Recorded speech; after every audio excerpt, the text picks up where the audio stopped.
Salam damai sejahtera buat kita semua. Shalom. Kita bersyukur Bapak Ibu kalau hari ini kita masih beribadah bersama dalam keluarga kita masing-masing. Dan saya percaya bahwa Tuhan Yesus hadir di tengah-tengah kita, memberkati kita, melindungi kita, dan memenuhi kita dengan sukacita dan damai sejahtera.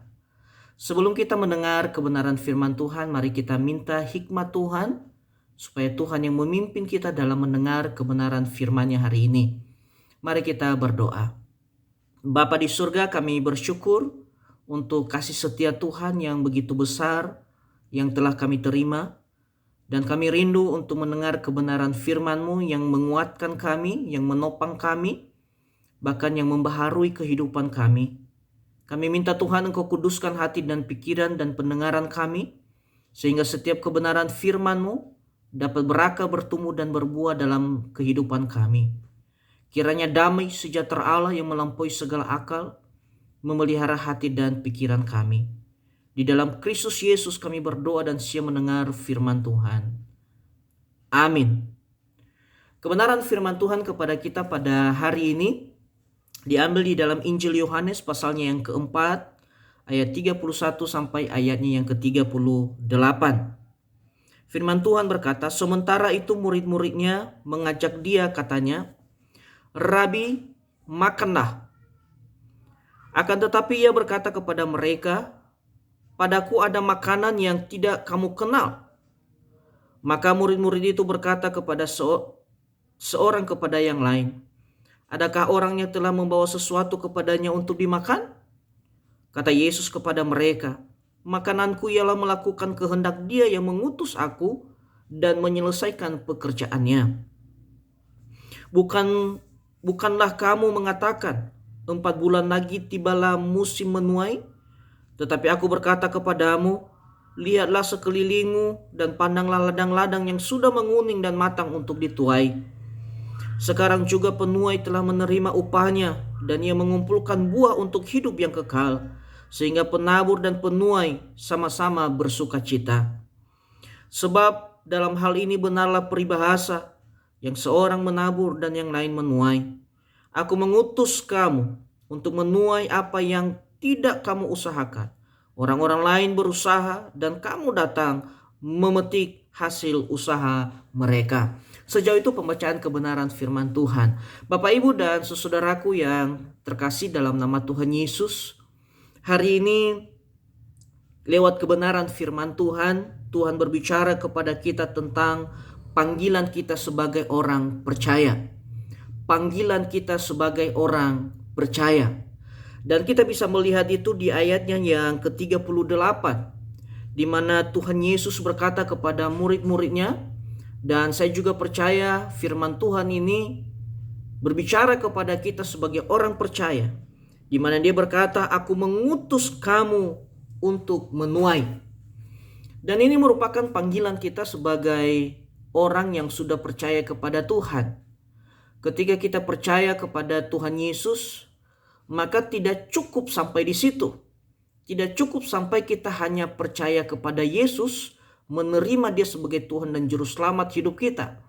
Tetapi ada juga tanggung jawab kita sebagai orang percaya untuk berbagi, untuk menyampaikan berita kabar baik itu kepada orang lain. Supaya orang yang belum mengenalnya, mereka mengenal Kristus. Dan inilah panggilan kita yang dikatakan oleh Tuhan Yesus di sini kepada murid-muridnya, artinya bahwa engkau harus menjadi penuai. Kita harus menuai jiwa-jiwa. Apalagi kalau kita lihat situasi saat ini Bapak Ibu, sebentar-sebentar kita mendengar orang meninggal. Dan kita tidak tahu bahwa orang yang meninggal itu mereka sudah percaya Yesus atau tidak. Dan saya mau katakan orang yang tidak percaya Yesus tempatnya pasti di dalam neraka. Tetapi kalau dia percaya Yesus, maka dia akan bersama-sama dengan Bapa di surga. Dan inilah tugas dan tanggung jawab kita sebagai orang percaya. Kita tidak hanya mengenal Kristus dalam hidup kita, tetapi Tuhan juga menuntut kita, Tuhan juga memanggil kita supaya kita menjadi penuai jiwa-jiwa, memberitakan Injil kepada orang lain supaya orang lain diselamatkan. Makanya Tuhan Yesus di sini mengatakan di ayat yang ke-36, Dia merindukan penuai dan penabur sama-sama bersuka cita. Artinya kita percaya Yesus, kita hanya saja yang masuk surga, tetapi Tuhan juga rindu orang-orang yang ada di sekeliling kita, orang-orang yang belum mengenal Kristus. Tuhan mau memakai kita menjadi berkat buat mereka supaya mereka mengenal Kristus dan mereka memperoleh kehidupan yang kekal itu. Bapak, Ibu, dan saudaraku yang dikasihi Tuhan, apa yang difirmankan kepada kita pada hari ini seperti apa yang dikatakan oleh murid-muridnya. Pada ayat yang ke-31 dikatakan, sementara itu murid-muridnya mengajak dia, katanya, "Rabi, makanlah." Akan tetapi ia berkata kepada mereka, "Padaku ada makanan yang tidak kamu kenal." Bapak Ibu, kalau kita tidak memahami dengan benar kebenaran firman Tuhan ini, seakan-akan apa yang disampaikan oleh murid-murid Tuhan Yesus beda jawaban yang disampaikan oleh Tuhan Yesus. Di mana murid-murid berbicara tentang makanan jasmani. Tetapi Yesus menjawabnya dengan apa? Makanan rohani. Artinya apa? Bahwa Tuhan mau mengajak murid-muridnya mengutamakan mencari kerajaan Allah, mencari makanan rohani dibanding makanan jasmani. Dan ini juga penting dalam kehidupan kita sebagai orang percaya saat ini.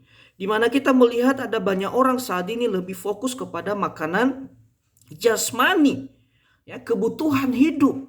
Apalagi dengan situasi corona saat ini, orang mengalami kesusahan di dalam bekerja, dalam mencari makanan, dalam mencari keuangan, dalam mencari uang dalam hidup ini.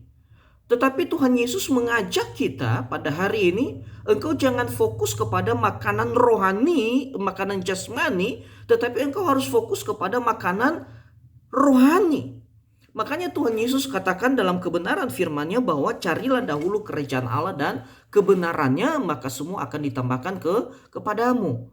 Jadi inti dari kehidupan kita yang Tuhan kehendaki adalah mengutamakan Dia dulu, mencari Dia dulu. Maka percayalah, maka makanan jasmani itu Tuhan akan cukupkan kepada kita. Inilah poin pertama yang harus kita lakukan dan kerjakan sebagai orang percaya. Artinya bahwa kita mengutamakan Tuhan dulu, mengutamakan makanan rohani dulu, baru makanan jasmani. Makanya dengan jelas Tuhan Yesus berkata di ayat yang ke-38. Kata Yesus kepada mereka, "Makananku ialah melakukan kehendak Dia yang mengutus aku dan menyelesaikan pekerjaannya." Dan ini juga merupakan tugas kita sebagai orang percaya. Artinya melakukan kehendak Tuhan, melakukan kehendak Dia yang telah mengutus kita. Makanya Tuhan Yesus berkata kepada murid-muridnya dan kepada kita, "Aku mengutus kamu untuk menjadi penuai." Dan saat ini Tuhan mengutus kita untuk apa? Membawa jiwa-jiwa kepada Kristus. Jangan berkata bahwa itu hanya tugas pendeta, itu hanya tugas majelis, itu hanya tugas satuan Ekariso. Tetapi firman Tuhan berkata bahwa orang yang membawa orang lain kepada Kristus adalah orang yang percaya kepada Tuhan. Kalau kita mengaku bahwa kita sudah percaya kepada Tuhan, maka kita wajib untuk membawa orang-orang yang belum percaya Yesus kepadanya. Bapak, Ibu, dan saudaraku yang dikasihi oleh Tuhan Yesus, kita bisa melihat lewat kebenaran firman Tuhan ini bahwa ini panggilan yang sangat mulia dalam kehidupan kita sebagai orang percaya. Artinya mari kita tunaikan tugas ini. Kita dimulai dari mana? Dimulai dari keluarga kita. Ya. Dimulai dari orang-orang yang dekat dengan kita. Mari kita bawa mereka kepada Kristus. Namun sebelum kita keluar, Bapak Ibu, saya mau mengingatkan kita kembali bahwa ada tugas panggilan khusus yang memang harus kita sadari dan harus benar-benar kita kerjakan dalam kehidupan kita sebagai orang percaya. Sebelum kita keluar di dalam menuai jiwa-jiwa yang Tuhan katakan. Ya, karena Tuhan berkata di sini, "Sekarang juga penuai telah menerima upahnya dan ia mengumpulkan buah yang hidup yang kekal sehingga penabur dan penuai sesama bersuka cita." Artinya apa? Tuaian itu sudah ada. Ya, tuaian itu sudah menguning dan siap untuk dituai. Sebelum kita menuai yang di luar sana, mari kita mengoreksi diri kita dulu secara pribadi. Apa panggilan Tuhan secara khusus dalam hidup kita? Ada beberapa hal yang saya akan sampaikan kepada kita pada hari ini. Yang pertama, panggilan khusus itu adalah panggilan pertobatan. Tuhan memanggil kita hari ini untuk benar-benar bertobat. Tidak hidup lagi di dalam dosa. Kita tidak mau menjadi Kristen tomat. Hari ini tobat, besok kumat.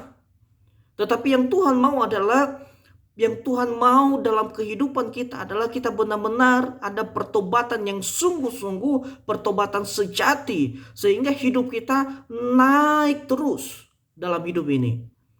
Kita tidak hidup berputar terus di dalam dosa. Makanya dikatakan panggilan khusus dalam kehidupan kita pribadi adalah panggilan pertobatan sejati. Panggilan pertobatan sejati. Pertobatan yang sungguh-sungguh. Artinya Tuhan memanggil kita supaya hidup kita diubahkan. Makanya Tuhan berkata di dalam Roma, dikatakan bahwa berubahlah oleh pembaharuan budimu. Ketika kita percaya kepada Tuhan Yesus, maka yang Tuhan rindukan dalam hidup kita adanya satu perubahan. Perubahan apa? Pertobatan. Tidak hidup lagi di dalam dosa. Tidak hidup lagi di dalam hal-hal yang Tuhan tidak senangi dalam kehidupan kita. Yang kedua, panggilan pribadi Tuhan dalam hidup kita sebagai orang percaya, yaitu panggilan persekutuan. Di tengah-tengah situasi COVID saat ini, di tengah-tengah situasi dunia yang tidak menentu saat ini, Tuhan memanggil kita untuk apa? Untuk terus bersekutu dengan Tuhan, membangun hubungan intim dengan Tuhan. Inilah panggilan Tuhan dalam hidup kita secara pribadi. Dia rindu kita membangun hubungan intim dengannya. Dia rindu kita benar-benar bergantung sepenuhnya kepada Dia. Saya percaya sekalipun kita tidak ibadah di gereja, namun saya percaya bahwa jemaat Tuhan tetap ibadah di rumah masing-masing. Ada persekutuan dengan Tuhan dan mengerti, memahami panggilan Tuhan dalam hidup kita sebagai orang percaya. Dan kita percaya kalau orang yang ada dalam persekutuan dengan Tuhan, Dia pasti menolong kita. Dia tidak akan membiarkan kita. Dia akan menopang kita. Tetapi ketika engkau di luar Yesus, ketika engkau di luar panggilan Tuhan, maka engkau akan mengalami kekecewaan dalam hidup ini. Engkau akan sering bersungut-sungut dalam hidup ini. Tetapi ketika engkau membangun persekutuan, membangun mezbah doa dengan Tuhan, saya percaya Tuhan hadir memberikan ketenangan, memberikan damai sejahtera buat kita. Dan apapun yang kita hadapi dalam hidup ini, firman Tuhan berkata dalam Roma 8:28 bahwa Allah turut bekerja dalam segala sesuatu, mendatangkan kebaikan dalam setiap kehidupan kita. Yang ketiga, Bapak Ibu, panggilan khusus yang Tuhan berikan dalam hidup kita sebagai orang percaya, yaitu panggilan pembentukan. Dia memanggil kita untuk dibentuk. Ya, makanya dalam hidup ini ada banyak proses yang Tuhan izinkan terjadi dalam hidup kita, dan kita jangan lari dari proses yang sedang Tuhan izinkan. Tetapi mari kita melewati proses itu bersama dengan Tuhan. Jangan potong salibmu, tetapi engkau harus melewati setiap salib yang telah Tuhan izinkan terjadi dalam setiap kehidupan kita. Tuhan memproses hidup kita supaya kita menuju kepada kesempurnaan Kristus itu. Jadi sebelum kita menuai jiwa-jiwa yang ada di luar sana, Bapak Ibu, mari pahami panggilan pribadimu di hadapan Tuhan. Apakah kita benar-benar sudah bertobat? Apakah panggilan pertobatan itu benar-benar kita lakukan, kita kerjakan dalam kehidupan kita? Atau kita masih hidup di dalam dosa? Atau kita masih main-main? Ya. Yang kedua, saya katakan tadi, panggilan khusus dalam hidup kita sebagai orang percaya, yaitu panggilan persekutuan. Dan inilah gereja yang sesungguhnya. Artinya Tuhan memanggil kita dalam persekutuan. Tuhan memanggil kita supaya kita intim dengannya. Dan Tuhan memanggil kita supaya membangun hubungan relationship dengan Tuhan. Dan saya percaya orang yang membangun hubungan baik dengan Tuhan, Tuhan tidak akan pernah tinggalkan dia. Ya, bahkan saya percaya dia akan mengalami mujizat demi mujizat dalam kehidupannya. Dan yang ketiga, saya katakan tadi bahwa panggilan khusus dalam hidup kita sebagai orang percaya, yaitu panggilan pembentukan.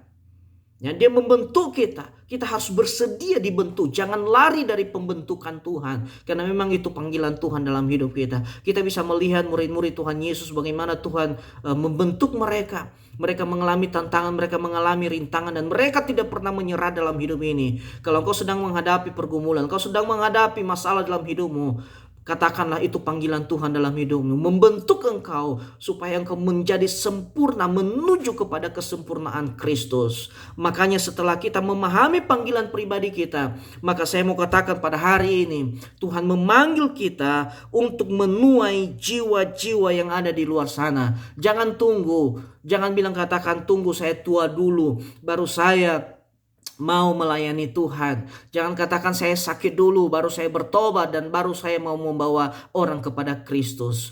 Ambil komitmen hari ini, ambil keputusan hari ini. Tuhan berkata kepada saya dan kepada saudara, aku mengutus kamu untuk menuai. Mari kita kerjakan panggilan kita masing-masing. Dan saya percaya bahwa tujuan hidup kita adalah memenuhi panggilan Tuhan.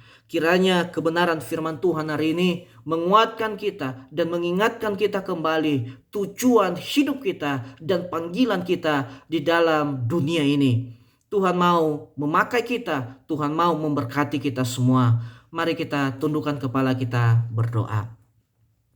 Bapa di surga, kami bersyukur untuk kebenaran firman-Mu pada hari ini, di mana Tuhan kembali mengingatkan kami akan panggilan kami, di mana Tuhan memanggil kami untuk menuai jiwa-jiwa, bahkan menuai ladang-ladang yang sedang menguning saat ini. Tuhan, Engkau tolong kami, Engkau urapi setiap kami, Engkau bakar roh kami Tuhan, untuk kami menjadi saluran berkat, untuk membawa orang-orang kepadamu Tuhan.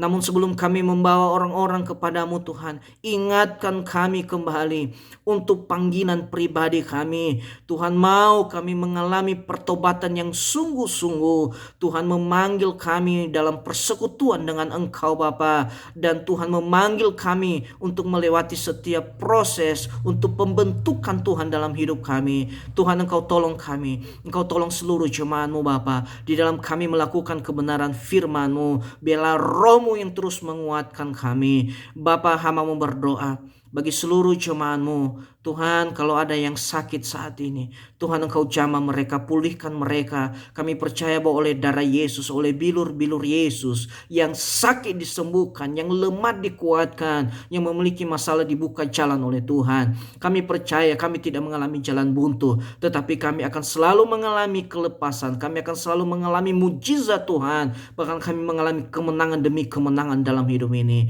Berkati seluruh jemaat-Mu Bapa. Kami percaya bahwa segala roh maut, roh kematian dicabut dalam nama Yesus. Tuhan akan terus menjaga kami, dijauhkan kami dari segala virus penyakit yang ada saat ini Bapa. Terima kasih Bapa, bila kami terus memiliki roh yang menyala-nyala, kami terus dewasa di dalam Tuhan. Terima kasih Bapa, hamba-Mu berhenti menyampaikan firman-Mu, biarlah Roh-Mu yang terus berbicara bagi setiap kami. Di dalam nama Tuhan Yesus, kami telah berdoa dan mengucap syukur kepada Bapa di surga.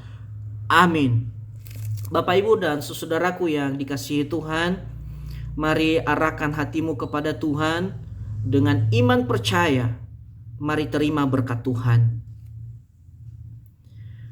Tuhan memberkati engkau dan melindungi engkau. Tuhan menyinari engkau dengan wajah-Nya dan memberi engkau kasih karunia. Tuhan menghadapkan wajah-Nya kepadamu dan memberi engkau damai sejahtera mulai saat ini sampai selama-lamanya. Di dalam nama Tuhan Yesus kami telah berdoa dan menerima berkat Tuhan. Haleluya. Semua yang percaya katakan amin. Tuhan Yesus memberkati. Tuhan terus menolong kita. Tetap semangat. Tuhan memberkati kita. Shalom.